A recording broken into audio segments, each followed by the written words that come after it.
O quinto C, importante, tem a ver com capital. Neste caso, eu até quero analisar o capital e fazer uma associação à capacidade, mas neste caso não falaria da capacidade de pagamento, falaria da capacidade de endividamento, ok? No final, a capacidade de pagamento é que vai definir a capacidade de endividamento, ok? Para que uma empresa se endivide mais, ela tem que ter uma estrutura de capital maior. Para que o indivíduo se endivide mais, ele tem que ter uma estrutura de capital maior. No final, o que é olhado é se, de fato, o capital, a estrutura, não é, de ativos desta pessoa é superior ou inferior à estrutura de passivos.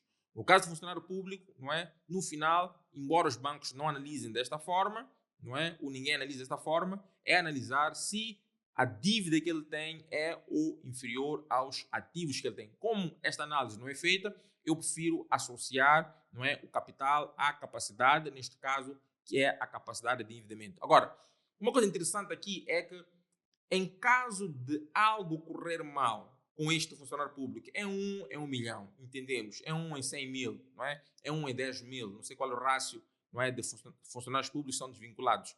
Mas em caso de algo correr mal, este funcionário público, no final, ser desvinculado, aqui a componente de capital vai ser importante.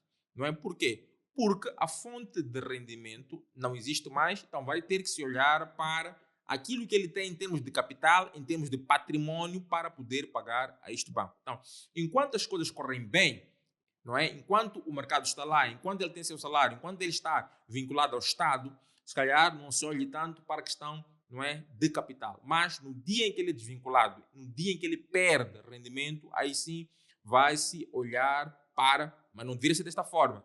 Esta análise deveria ser feita sempre em antecipado. Mas, repito, estamos a falar de um produto que é diferente do nível de risco que nós temos visto ao longo dos anos. Não exige que os bancos tenham de pensar desta forma. O motivo é óbvio, as perdas são reduzidas, não é? Os créditos em cumprimento também são reduzidos, então não é importante que os bancos olhem para o capital nesta perspectiva, mas estou aqui a dar-te uma luz de como é que o capital é analisado. Então, no caso em que ele perde o rendimento, a estrutura de capital terá que ser olhada para verificar de fato o que de capital existe, o que de patrimônio existe para poder pagar parcialmente ou amortizar esta mesma dívida.